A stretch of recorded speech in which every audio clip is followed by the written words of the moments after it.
Samedi 7 mai 2022, bonjour à tous, il est 6h30 et vous suivez RTI 1. Le secrétaire d'État du Saint-Siège est à Abidjan. Son éminence, le cardinal Pietro Parolin, a été reçu par le chef de l'État, le président Alassane Ouattara. On regarde le compte-rendu de Viviane Aïma. Reçu par le président de la République Alassane Ouattara ce vendredi 6 mai au palais présidentiel, son éminence le cardinal Pietro Parolin, secrétaire d'État du Saint-Siège, était accompagné par l'archevêque d'Abidjan, son éminence Jean-Pierre Cardinal Coutois, par le nonce apostolique en Côte d'Ivoire, Monseigneur Paolo Borgia, et par Monseigneur Jean-Sylvain Émien Mambé, qui vient d'être nommé par le Vatican nonce apostolique au Mali. Si cette nomination honore toute la Côte d'Ivoire, qui compte désormais un Ivoirien au nombre des ambassadeurs du Saint-Siège accrédités dans les différents pays, la présence du cardinal Pietro Parolin à Abidjan à cette occasion a permis au président de la République Alassane Ouattara et son hôte de réaffirmer la bonne qualité des relations existantes entre la Côte d'Ivoire et le Saint-Siège depuis 50 ans. Je voudrais d'abord remercier très sincèrement et très cordialement Monsieur le Président de la République et Monsieur le Premier ministre pour l'accueil qu'ils m'ont donné, pour le temps qu'ils m'ont dédié. Un grand merci. Je dois dire que j'ai une grande bonne impression d'un pays qui est très engagé pour la paix, et très engagé pour la réconciliation, pour la cohésion sociale, et très engagé pour le développement de tous, les biens communs.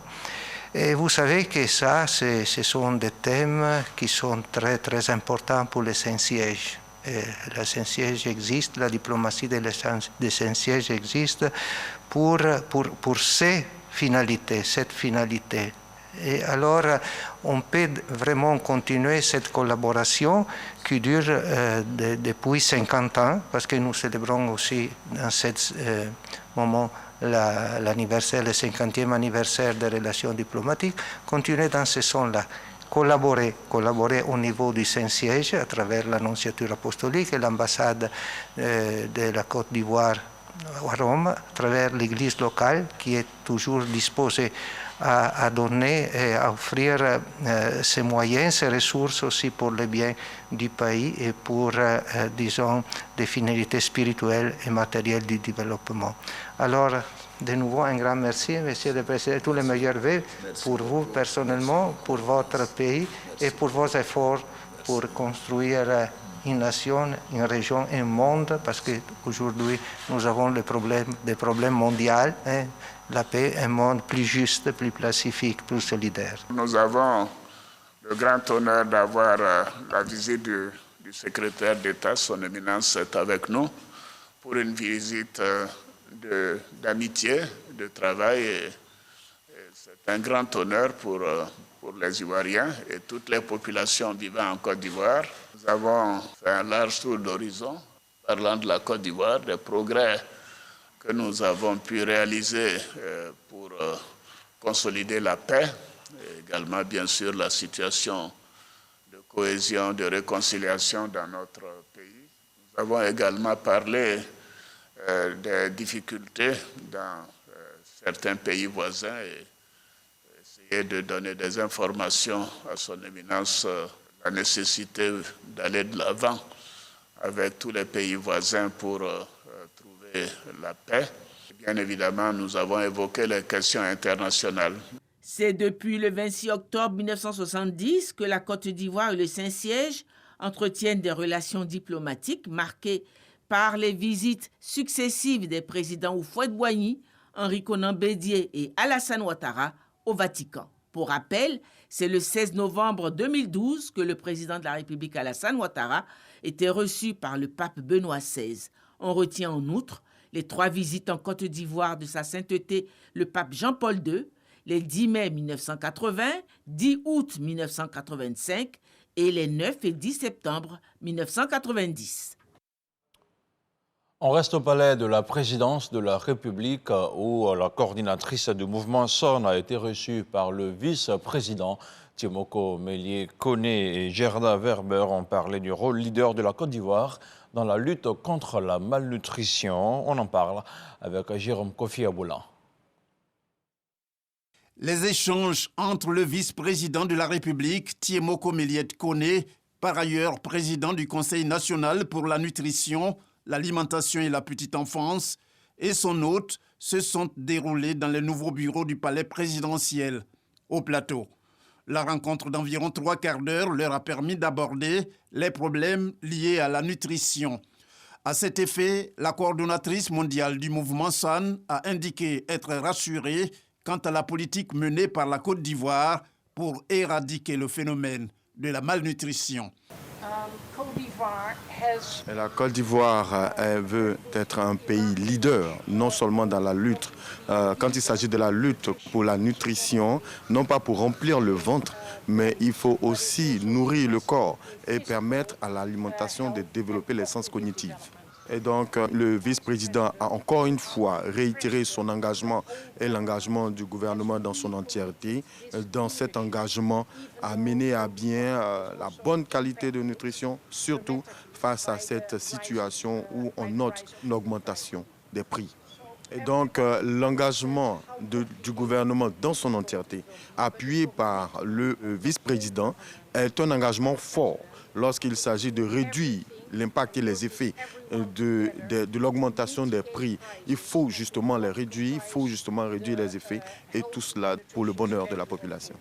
Une fois de plus, la coordonnatrice mondiale du mouvement SAN s'est dite heureuse de se retrouver en Côte d'Ivoire et rencontrer les autorités ivoiriennes. À noter que c'est la 4e fois qu'elle visite le territoire ivoirien. Économie maintenant avec cette signature de convention entre la Côte d'Ivoire et la Banque mondiale. Les 3 accords de financement portent sur la cohésion sociale, la Covid-19 et l'amélioration de la gouvernance de base. Au total, 210 milliards de francs CFA serviront à financer ces différents projets. On regarde maintenant le dossier VDC. 60 et 70%, c'est le niveau de dégradation du sol ivoirien. Les causes sont diverses et essentiellement dues à l'action humaine.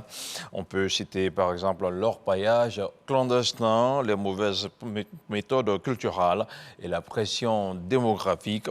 Le dossier VDC que vous allez voir maintenant s'intéresse à ce sujet. Dégradation des sols, quelle solution pour une solution durable? Sinon, quelle méthode pour une solution durable? C'est un dossier proposé par Grace Kando et Franck Quadio.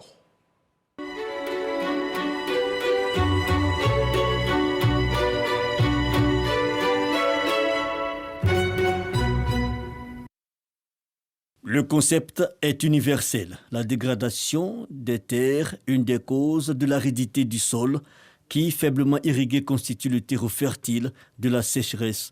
Depuis plusieurs années, l'Afrique est touchée. Au Sénégal, par exemple, en 2017, selon le comité interétat de la lutte contre la sécheresse au Sahel, sur les 3,8 millions d'hectares de terres arables, 2,4 millions d'hectares sont dégradés. En Côte d'Ivoire, la notion de dégradation du sol n'est pas étrangère au lexique des experts. La dégradation provoque ou bien entraîne la désertification. Qui dit dégradation dit destruction, souvent la texture des sols, destruction physico-chimique, ça peut être aussi destruction d'origine anthropique, c'est-à-dire l'homme qui est à l'origine de la destruction ou de l'avancée du désert. Les sols en Côte d'Ivoire dégradés entre 60 et 70%. Et les causes sont multiples. Nous avons par exemple nos pratiques agricoles qui sont aujourd'hui dépassées, qui dégradent les terres. Nous avons par exemple l'extraction minière, surtout l'orpaillage clandestin. Donc les facteurs sont légion. L'expansion même des villes entraîne la déforestation et donc la dégradation des terres. Orpaillage, pression démographique, ajoutée du règlement climatique, il y a beaucoup à faire, surtout dans le secteur agricole. Banlieue d'Abidjan, plusieurs champs de maraîchers exploités à qui mieux. Ici, on tente de faire pousser un peu de tout. Les fertilisants ont droit de cité et sont disponibles au plus offrant. Moi, je vais vendre pour moi vite, pas comme les autres. Ça dépend comment je vais utiliser. Si je vais vendre ça vite, De l'engrais chimique jugé plus efficace pour les plantes, mais pas forcément pour la durabilité du sol. Ces engrais, à la vérité, perturbent la flore microbienne et par extension les eaux, responsables de la fertilité des sols. Il y a cependant une alternative bien connue de ces exploitants. Engrais chimique, là, quand on ne met pas trop, comme un demi, la plante que vous voyez comme ça, là, on prend comme pour 1000 francs. 1000 francs, on attend ça, 1 kg, 500. Le produit là, c'est coco là. Quel coco? C'est un coco de poulet là. C'est ça qui met avec engrais, c'est fini. Je pompe avec un médicament D10 là, c'est fini. Tout ça va devenir comme ça. Ça va lever jusqu'à la fin. L'engrais organique fait du compost de déchets organiques tels la bouse de vache ou la crotte de volaille pourrait être un palliatif. L'engrais organique, c'est en fait la solution idoine pour l'agriculture durable, pour arrêter la dégradation des terres, pour stopper en un mot la désertification en Côte d'Ivoire. Les engrais bio ne coûtent pas cher et peuvent être faits à tout moment. Et aussi, leur avantage, c'est qu'ils n'empoisonnent pas ni le sol, ni les produits que nous consommons. Gérer efficacement le sol, il y a aussi des méthodes efficaces telles le hors-sol. La qualité est plus garantie parce que n'étant pas en contact avec le sol, on n'a pas d'apport d'engrais minéral, on n'a pas de contamination avec les insectes qui sont autour, même les nématodes qui sont souvent dans la terre qu'il faut traiter avec d'autres produits. Nous préconisons la culture au sol pour pouvoir produire nos tomates, nos vivriers, pour compenser un peu les cultures chimiques. La Côte d'Ivoire, en mars 1997, a intégré la Convention des Nations Unies sur la lutte contre la désertification.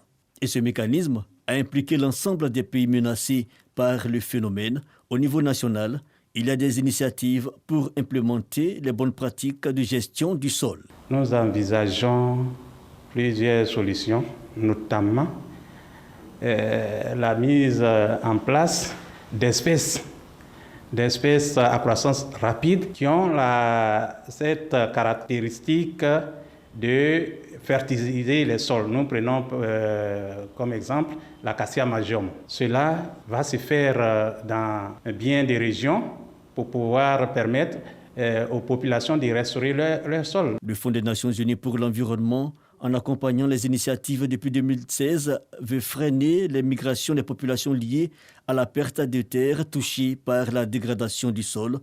Cette conférence des parties 15 à Abidjan sera l'occasion de partager les expériences. Au cours de cette rencontre, nous allons proposer des solutions et le Conseil économique et social, qui est un acteur majeur de cette COP, va également proposer des solutions. Et ces solutions seront, vous voulez, de façon consensuelle, parce que toutes les parties prenantes sont représentées au sein du Conseil économique, social, environnemental et culturel. Et les idées qui seront émises au cours de cette COP seront des idées un peu salvatrices de la protection non seulement de l'environnement, mais pour aussi stopper l'avancée de la désertification en Côte d'Ivoire. La Côte d'Ivoire dispose aujourd'hui d'une surface forestière de 3 millions d'hectares. Le défi de la récupération et de la gestion durable des terres et de la conservation du stock de carbone est une impérieuse nécessité. Dans cette optique, le pays a lancé en 2016 une plateforme de gestion durable des terres et de l'eau. Un dossier de Franck Kouadio et Grace Kando que vous pourrez revoir sur RTI dans l'actualité internationale. Le bilan est lourd à Cuba. Une explosion vraisemblablement provoquée par une fuite de gaz a partiellement détruit hier vendredi un hôtel de luxe historique du centre de la Havane, faisant au moins 22 morts et au moins 50 blessés.